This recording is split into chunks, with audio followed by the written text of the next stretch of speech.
Jesus के बारे में पादरी गैंग दो बातें बहुत प्रचारित करते हैं। पहली कि वे परमेश्वर के पुत्र थे, दूसरी वे बहुत दयालु थे।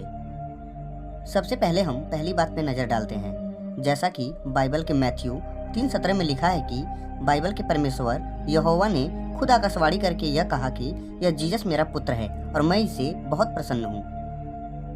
अब सवाल यह है कि परमेश्वर तो सर्वशक्तिमान और सामर्थ्यवान होता है। यदि उसे चमत्कारिक ढंग से एक पुत्र पैदा ही करना था तो कुंवारी मरियम के गर्भ से पैदा करने के बजाय किसी पुरुष के पेट से पैदा कर देता। इससे और भी बड़ा चमत्कार होता और लोग मरियम पर संदेह की दृष्टि भी न डालते।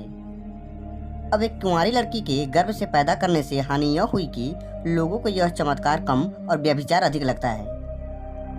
आखिर जो परमेश्वर पलक झपकते ही पूरा ब्रह्मांड बना सकता है, उसे एक पुत्र पैदा करने के लिए किसी महिला का सहारा क्यों लेना पड़ा? जीसस का खुद को परमेश्वर का पुत्र बताना ही उनकी मौत का भी सबसे बड़ा कारण था। आज ही नहीं बल्कि उस दौर में भी लोग उन्हें परमेश्वर का पुत्र नहीं मानते थे। वैसे जीसस जिसके पुत्र हो सकते थे, बाइबल को पढ़ने वाला हर इंसान इसका अंदाजा लगा सकता है। नए नियम में भी जीसस के गुमनाम पिता की तरफ इशारा किया गया है और कुरान सूरा 3 आयत नंबर 37 में भी इसके संकेत मिलते हैं। और हदीसों में साफ लिखा है कि किस इंसान को मरियम के साथ संबंध बनाने के अपराध में यहूदियों ने मार डाला था। इस सब के बावजूद भी जीसस को ईश्वर का पुत्र ही घोषित करते रहे। यही बात यहूदियों को बहुत नागवार लगती थी। जब पिलातुस ने यहूदियों से कहा कि जीसस का अपराध इतना भी बड़ा नहीं है कि इसे मृत्यु दंड दिया जाए, तब यहूदियों ने पिलातुस से कहा, हमारी भी एक व्यवस्था है और उस व्यवस्था के अनुसार वह मारे जाने योग्य है, क्योंकि उसने अपने आप को परमेश्वर का पुत्र बताया है।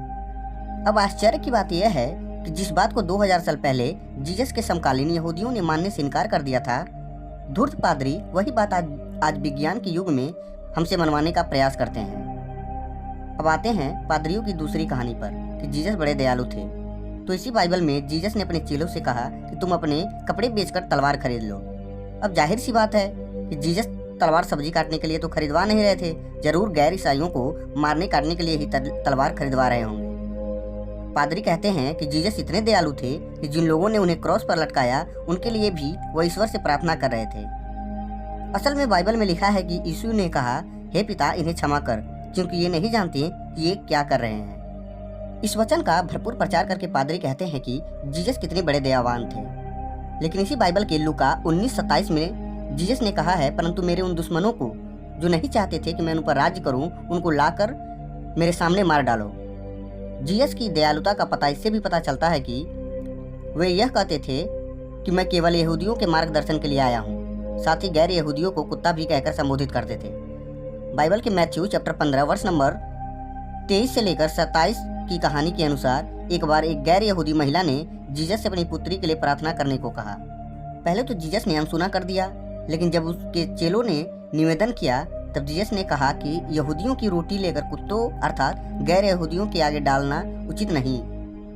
यह सुनकर वह सामरी नाम की गैर यहूदी महिला जीसस के पैरों में गिरकर बोली, हे प्रभु, कुत्ते भी तो मालिक का वही चूर चार खाते हैं जो उनके स्वामियों की मेज पर गिरते हैं। इतना गिड़गिड़ाने के बाद तब कहीं जाकर दयालु इस पुत्र को दया आई। इसी बाइबल में अनेकों जगह गैर ईसाइयों का कत्ल करने की आज्ञा देता है परमेश्वर, जिसका प्रमाण आपको बाइबल के व्यवस्था विवरण चैप्टर 13 वर्ष नंबर 6 से लेकर 13 में मिल जाएगा। इसी बाइबल के दूसरे इतिहास के चैप्टर 15 वर्ष नंबर 13 में परमेश्वर कहता है, चाहे वो बड़ा हो या छोटा, स्त्री हो या पुरुष, जो कोई परमेश्वर यहोवा को ना माने उसे मार डाला जाए। बाइबल का परमेश्वर दूध पीते बच्चे और शादीशुदा औरतों और बेजुबान जानवरों को मारने की भी आज्ञा देता है।